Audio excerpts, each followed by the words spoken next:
پوچھے مولانا صاحب جو سماج ہے جو پرابلم ہے اس کے بارے میں بولیے گفتگو کیجئے کہتے جیٹا سماجر اوپر چولچے اور اوپر باتھا کریں چلیے سماج کے اوپر گفتگو کرتے ہیں آج چاہے ہم مولوی ہوں عالم یا کوئی بڑا کاروباری یا بزنس مین یا غریب رکشہ چلانے والا سبزی بیچنے والا کھیتی کرنے والا سماج کا سمیتی کا ادھیکش مکھیا پردھان امیر غریب ہر آدمی ہر مسلمان پریشان ہے کہ نہیں کسی سے بھی پوچھئے انہیں ٹینشن بابا انہیں کی بولی بابا بہت ٹینشن ہے سب آدمی ٹینشن میں مبتلا ٹینشن کیسا مان لو کسی کی شادی ہو گئی شادی کے بعد اس کے یہاں اولاد نہیں ہو رہی اور ٹینشن ہے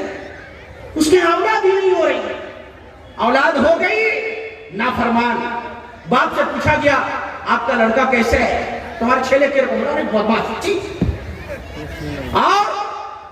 اب مان لیجئے کہ کسی کا بزنس ہے کاروبار ہے وہ نہیں ہے چوپٹ ہو گیا اب جس کا عقیدہ خراب ہے وہ کیا کہے گا مولوی کے پاس جائے گا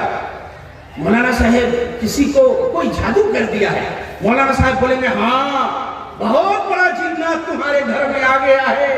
یہ بڑا بڑا تعویذ لکھ کے میں دیتا ہوں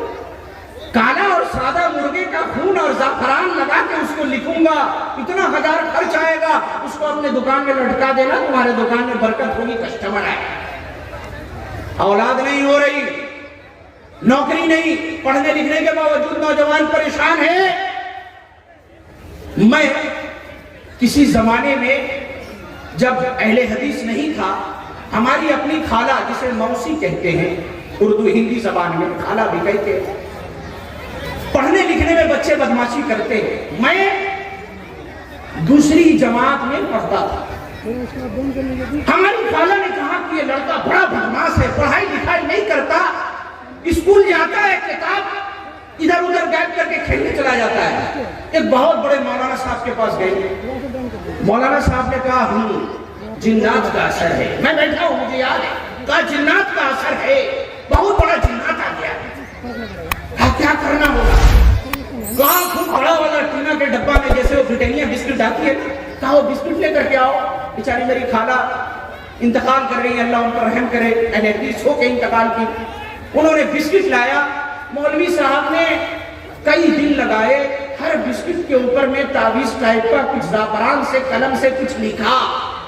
ہاں اس بچے کو روزانہ صبح میں ایک بسکٹ شام میں ایک بسکٹ کھلانا انشاءاللہ بچہ ٹائم پابندی سے اسکول میں جائے گا پڑھ لکھ کر کے بہت بڑا کامیاب انسان بنے گا لیکن سنو میں بیٹھا ہوں کہاں کی زیادہ نہیں کھلانا اگر 2 بسکٹ سے زیادہ 3 4 5 6 بسکٹ کھا لیا پاگل ہو جائے گا دماغ کریک کر جائے گا بہت جلالی اس کے اوپر میں نے دعا لکھ کے دیا ہوں بچہ 2 کلاس میں پڑھنے والا میں نے دیکھا کھانا بننے میں لیٹ ہو رہا ہے تاخیر ہو رہی ہے خالہ ادھر ادھر ہے بچے کیا کرتے ہیں اب اس کو چوری کہے جو کہے اللہ معاف کرے جا کے بسکٹ کا ڈبہ کھولا 2 4 نکالا پاکٹ میں رکھا دوڑ کے باہر گیا خود بھی کھایا دوستوں کو بھی کھلایا ہماری خالہ بیچاری جو ہے 1 2 بسکٹ نکال کے 3 4 دن کے بعد ہاتھ ڈال لی ایک بھی بسکٹ نہیں کہا ہے نالائق سب بسکٹ تم کھا گیا میں بولا ہاں کھا گیا بولے یا اللہ اب تم پاگل ہو جائے گا مولانا صاحب بولے بہت جلالی دعا ہے استغفراللہ اس وقت بھی میرا یقین اس پر نہیں ہوا کیوں ارے پورا بسکٹ کھا کے کہاں پاگل ہوا آپ کے سامنے تو بیٹھا الحمدللہ تو کہنے کا مقصد کہ جن کا عقیدہ خراب ہوتا ہے وہ کبھی بابا کے پاس کبھی پیر کے پاس کبھی نیاز کبھی فاتحہ کبھی تعویذ مختلف قسم کی پریشانیاں ہوتی ہیں لیکن الحمدللہ ثم الحمدللہ ارے ان کے یہاں بڑے بڑے نخرے ہیں اپنا ایک چھوٹا سا اور واقعہ سنا دوں آپ کو بدعقیدگی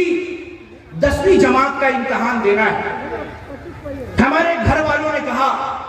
کہ ایک اور ہمارے خاندان کے لڑکے کو 10ویں کا پریکشہ دینا تھا کہاں فلاں جگہ ایک پیڑ کے نیچے ایک بابا رہتے ہیں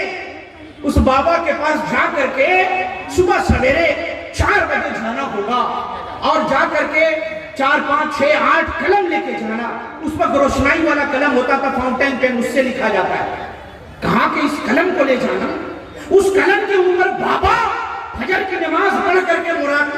رہے ہیں، چاش کی نماز پڑھ کر کے جب وہ اپنے حجرے سے باہر آئیں گے، اس قلم کے اوپر میں پھونک مار دیں گے، جو اس قلم سے لکھ لے گا وہ IAS پاس IAS سب بن جائے گا۔ اعوذ باللہ من ذالک، مجھے بھی بھیجا کیا، لیکن میرا من نہیں مانا، وہ قلم لکھ کے دیا، لیکن امتحان دینے کے لیے گیا تو قلم ہی بھول گیا، وہاں کسی اور سے مانگ کے لکھا، الحمدللہ جس نے پھکوا کے لکھا تھا وہ فیل کر گیا، میں دوسرا کا قلم لے کر کے لکھا، فرسٹ ڈویژن سے اللہ تعالیٰ نے کامیاب کیا۔ یہ اللہ رب العزت کی شان ہے میرے بھائی۔ تو کہنے کا مقصد یہ، ہم اور آپ ہر کوئی پریشان ہے، میں کوئی کس سے کہانی نہیں سنا رہا ہے، جو سنا رہا ہوں وہ حقیقت ہے، اس میں بھی آپ کے لیے عبرت ہے میرے بھائی۔ کیسے کیسے بدعقیدہ مسلمان موجود ہیں، اللہ انہیں، میں اللہ سے دعا کرتا ہوں کہ اللہ انہیں اپنے عقیدے کی اصلاح کی توفیق دے۔ کوئی ایسا انسان ہو پہنچے جو سلسلہ ختم ہو گیا، اللہ آسمان سے جس کو نبی بنا کر بھیجنے والا نہیں، اب آپ ہی لوگ موجود ہیں، نبی نے فرمایا بلغوا انی ولو آیا، ارے میری ایک بات بھی تم اگر سن لو اس کو دوسروں تک پہنچا دو۔ اس مسلمان اس امت کا ہر فرد دائی ہے، سب کو چاہیے کہ قرآن و حدیث کی باتیں دوسروں تک پہنچائے۔ تو میں یہ کہہ رہا تھا، ہم اور آپ میں سے ہر شخص پریشان ہے نا، لیکن ہم چکے الحمدللہ ثم الحمدللہ اہل حدیث ہیں، کتاب و سنت پر عمل کرتے ہیں، قرآن و حدیث پہ عمل کرتے ہیں۔ ہم اپنی پریشانیوں میں کسی بابے کے پاس، کسی مزار پہ نہیں جاتے، کیونکہ اللہ رب العزت نے کیا کہا کہ جب تمہیں کوئی پریشانی ہو تو اللہ سے مدد طلب کرو۔ مدد کیسے طلب کرو؟ فرمایا اللہ رب العزت نے وَاسْتَعِينُوا بِالصَّبْرِ وَالصَّلَاةِ، اے مسلمانوں جب تمہیں کوئی پریشانی لاحق ہو جائے، اے مسلمانوں جب تم کسی پریشانی کے شکار ہو جاؤ، وَاسْتَعِينُوا بِالصَّبْرِ وَالصَّلَاةِ، پریشانی پہ گھبرانا نہیں، اللہ رب العزت کی ذات پہ بھروسہ رکھنا، صبر کرنا، وَاسْتَعِينُوا بِالصَّبْرِ وَالصَّلَاةِ، اور جب پریشانی آ جائے نماز میں دعا کرنا۔ یہ اللہ نے ہمیں سکھایا کہ پریشانی میں ادھر ادھر بھٹکنا نہیں، اللہ سے دعا مانگنی۔ میں آپ کے سامنے ابو داؤد کی اور علامہ البانی نے بھی اس کو سلسلۃ الصحیحہ میں ذکر کیا ہے، ایک بالکل صحیح روایت پڑھتا ہوں اور کئی حدیث کی کتابوں میں ہے۔ صحابی کہتے ہیں کہ کان نبی صلی اللہ علیہ وسلم